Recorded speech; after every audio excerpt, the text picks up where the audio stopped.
Hey guys, T-Beeps here, with some more Bloodborne, and I thought I would just make a video of some of the most basic things in the game, just kind of to help myself just by saying it, because I still get them mixed up here. But let's start with the very basics. Let's say you just started the game.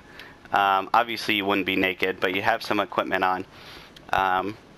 But how do you equip your weapons? We'll start with that. We're just going to go to options. And if you go to your inventory, say you've already died and picked up a weapon, you'll see it in your inventory, but you won't be able to equip it from there. And what you actually do is this options screen here under arms. The first slot is going to be your first right-handed weapon. And the second slot is actually going to be your second right-handed weapon, so you can actually kind of change between those if you like to. And the third slot is going to be your first left-handed weapon, and the fourth will be your second left-handed weapon. The second one is all attire, which you probably have. I do have the hunter's equipment, which you find in the aqueducts. Once you get to the area with the large bridge, kind of before you fight the first boss, when you first come up on the bridge, you'll probably see two wolves to your right. And if you just keep going straight, there's a secret area to the left, and if you go down into the aqueducts, you can collect this attire, which I think is on the same level of the attire that you purchase, but obviously this is a little bit better since you don't have to farm experience for it and you get it for free. And then quick items. So I haven't really ran into much poison beasts, so we're not going to worry about that. Molotov cocktail, extremely helpful early game. Oil urn will increase the effect of Molotov cocktail. I'm assuming it also works in effect with your torch, if you've got that, but I actually haven't tried it.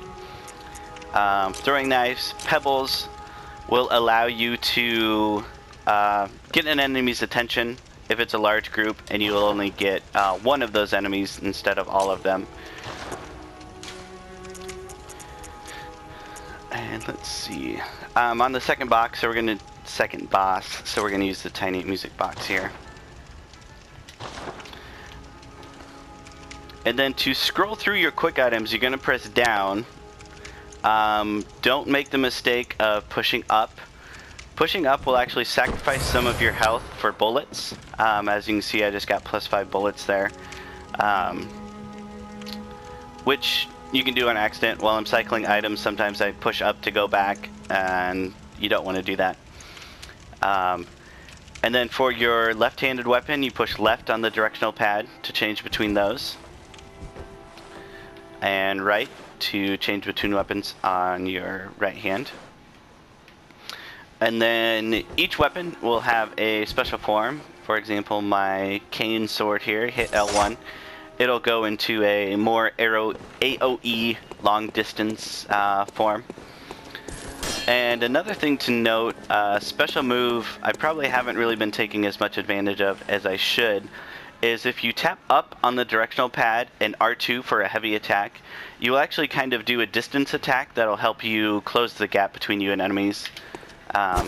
Just like that. So here's your normal R2 attack, and up in R2 does that little thrust down.